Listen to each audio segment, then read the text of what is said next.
সুপ্রিয় শিক্ষার্থীবৃন্দরা আসসালামু আলাইকুম।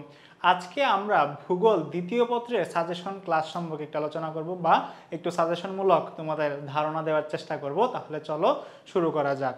ভূগোল দ্বিতীয় পত্রের সাজেশনে যদি যাই, প্রথমে আমরা পাবো যে আমাদের সিলেবাসটা, সেই সিলেবাসে কি কি আছে। শর্ট সিলেবাসে সিলেবাস 2024 আমরা পাবো প্রথম অধ্যায়, সেটা হচ্ছে কি মানব ভূগোল।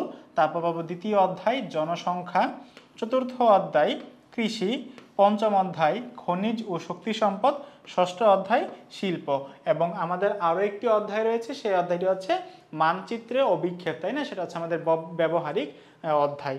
তাহলে আমরা যদি একটু আরো বিস্তারিত আলোচনা করি অধ্যায়গুলো সম্পর্কে, তাহলে আমরা প্রথম অধ্যায়ে পাবো ভারত। প্রথম অধ্যায়ে আমরা পাবো ভারত, অর্থাৎ আমাদের যে কয়েকটা দেশ, যে বড় বড় দেশ, পৃথিবীর শক্তিশালী দেশ, সেই দেশগুলো সম্পর্কে আলোচনা করতে হবে। ভারতের প্রদেশ কয়টি, ভারতের আয়তন কত, ভারতের জনসংখ্যা কত, এগুলো সম্পর্কে একটু আলোচনা করতে হবে। তারপর হচ্ছে দক্ষিণ কোরিয়া সম্পর্কে আমাদের আলোচনা করতে হবে।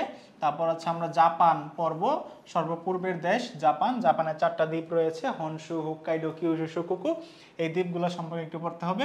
তারপর হচ্ছে যুক্তরাজ্য। যুক্তরাজ্য তোমরা জানো যে 2টা আইল্যান্ড নিয়ে অবস্থিত। তারপর হচ্ছে যুক্তরাষ্ট্রের প্রদেশ কয়টি, যুক্তরাষ্ট্র কখন স্বাধীন হয়, সেগুলো সম্পর্কে আমাদের কিন্তু পড়তে হবে। তারপর হচ্ছে আমরা পড়বো বাংলাদেশের প্রশাসনিক অঞ্চল, অর্থাৎ বাংলাদেশের বিভাগ, জেলা, উপজেলা, থানা, এগুলা কয়টা আছে সেগুলো সম্পর্কে আমাদের একটু ধারণা লাভ করতে হবে। বাংলাদেশের উত্তর, দক্ষিণ, পূর্ব, পশ্চিমে যে অবস্থান সেটা একটু জানতে হবে। তো এই প্রথম অধ্যায়ে আমাদের বিশেষ করে যেটা জানতে হবে সেটা হচ্ছে ভারত সম্পর্কে অবশ্যই আমাদের মাস্ট জানতে হবে, এবং আমরা যুক্তরাষ্ট্রের সম্পর্কে অবশ্যই মাস্ট জানতেই হবে, ঠিক আছে? এই 2টা দেশ বিশেষ করে খুবই ভালোভাবে পড়তে হবে। আর এইগুলো তো আমরা পড়বই, ঠিক আছে? এগুলো কিন্তু বাদ দেওয়া যাবে না, পড়তে হবে।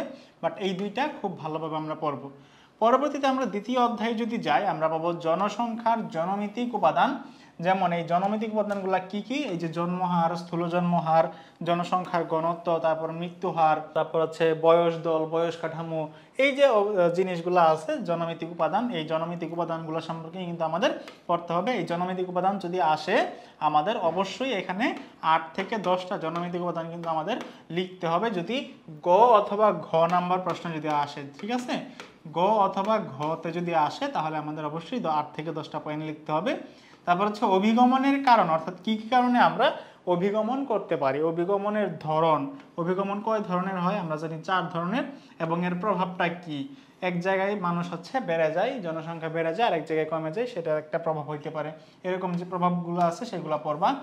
জনমিতিক ট্রানজিশনাল মডেল ও বাংলাদেশ, অর্থাৎ আমরা জানি জনমিতিক ট্রানজিশনাল মডেলে 4টা স্টেপ আছে, এই 4টা স্টেপের মধ্যে বাংলাদেশ কোন ভাগে আছে সেটা সম্পর্কে কিন্তু আমাদের পড়তে হবে। তারপর হচ্ছে চতুর্থ অধ্যায়, সেইখানে কৃষিকাজের ভৌগোলিক নিয়ামক সম্পর্কে আমাদের পড়তে হবে, অর্থাৎ কৃষিকাজ করতে গেলে আমাদের কি ধরনের তাপ চাপ লাগে, বা কি ধরনের কোন মাটিতে কোন ফসল ভালো জন্মে সেগুলো সম্পর্কে আমাদের জানতে হবে। বিশেষ করে আমরা জানবো ধান, গম, চা, এগুলা সম্পর্কে। তারপর হচ্ছে বাংলাদেশের প্রধান কৃষিক্ষেত্র, এটা হচ্ছে আমাদের পড়তে হবে। বাংলাদেশের কৃষি সংস্থা, বাংলাদেশের যে বিএডিসি, তারপর বিআরআরআই, বাংলাদেশ আইসিসি ইনস্টিটিউট, এই সংস্থাগুলো সম্পর্কে একটু আমাদের পড়তে হবে। কৃষি ও আধুনিক প্রযুক্তি, অর্থাৎ কৃষিতে কিভাবে আধুনিক প্রযুক্তি সাহায্য সহযোগিতা করতেছে আরো উন্নত মানের কৃষি তৈরি করতে, সেটা আমাদের পড়তে হবে। এরপর যদি আমরা আসি পঞ্চম অধ্যায়ে, সেখানে আমরা পাবো বিশ্বের প্রধান খনিজ সম্পদ লৌহ আকরিক, ঠিক আছে? লৌহ আকরিক, আর একটা হচ্ছে কি বস্ত্র বয়ন শিল্প। আমাদের বিশেষ করে এই যে লৌহ আকরিকটাই বিশেষ করে পড়তে হবে, এটা হচ্ছে বিশ্বের প্রধান খনিজ সম্পদের মধ্যে অন্যতম। তারপর হচ্ছে বিশ্বের প্রধান শক্তি সম্পদ, যেমন তেল, তেল কোথায় আছে, তেল হচ্ছে বিশেষ করে আছে আমাদের মধ্যপ্রাচ্যের যে দেশগুলো, সেই দেশগুলোতে। তারপর হচ্ছে গ্যাস কোথায় বেশি আছে সেগুলো পড়তে হবে। কয়লা সম্পর্কে আমাদের একটু পড়তে হবে, যে কোথায় কোথায় পৃথিবীতে কয়লা বেশি আছে। বাংলাদেশের খনিজ ও শক্তি সম্পদ, বাংলাদেশের যে খনিজ ও শক্তি সম্পদগুলো আছে, তেল, গ্যাস, এগুলো কিন্তু আমাদের পড়তে হবে, তেল, গ্যাস, কয়লা, এগুলো। তারপরে ষষ্ঠ অধ্যায়ে যদি আমরা যাই, আমরা পাবো শিল্প গড়ে ওঠার নিয়ামক সমূহ, অর্থাৎ একটা জায়গায় যদি শিল্প গড়ে উঠতে হয় সেই জায়গায় কি কি উপাদান লাগবে, সেই জায়গায় কাঁচামাল লাগবে, যোগাযোগ ব্যবস্থার উন্নত থাকতে হবে। তো এই যে আরো যে নিয়ামকগুলো আছে এগুলো কিন্তু আমাদের পরে রাখতে হবে। বিশ্বের প্রধান শিল্প উৎপাদন ও বন্টন, এখানে আমরা পাবো লৌহ ও ইস্পাত শিল্প সম্পর্কে আমরা পাবো যে কোন কোন জায়গায় এগুলা বেশি হয় এবং এগুলো আমরা কিভাবে বন্টন করে থাকি। বস্ত্রবয়ন শিল্প, এই যে বস্ত্রবয়ন শিল্প বা যেটাকে আমরা বলি সুতা বা কাপড়ের যে শিল্প, সেটা সম্পর্কে আমাদের পড়তে হবে। বাংলাদেশের প্রধান শিল্প যেমন সিমেন্ট, তারপর হচ্ছে আমাদের তৈরি পোশাক খুবই ইম্পর্টেন্ট, তারপর হচ্ছে ঔষধ। তোমরা জেনে খুশি হবে যে বাংলাদেশে শুধু বাংলাদেশেই ঔষধ রপ্তানি করে না, বাংলাদেশ কিন্তু বিদেশেও ভারত, নেপাল, ভুটান এবং শ্রীলঙ্কাতেও কিন্তু বাংলাদেশের ঔষধ রপ্তানি হয়ে থাকে।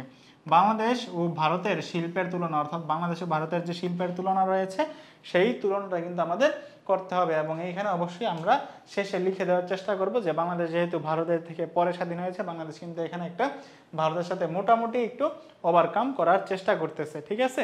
এবং বাংলাদেশ যেহেতু আয়তনে ভারতের তুলনায় অনেক বেশি ছোট। আচ্ছা, তো এই হচ্ছে আমাদের অধ্যায়ভিত্তিক ক্লাস বা সাজেশনমূলক আলোচনা। ইনশাল্লাহ তোমাদের সাথে দেখা হবে পরবর্তী কোনো ক্লাসে বা পরবর্তী কোনো সাজেশনমূলক ভিডিওতে। সেই পর্যন্ত সবাই ভালো থাকো, সুস্থ থাকো, আল্লাহ হাফেজ।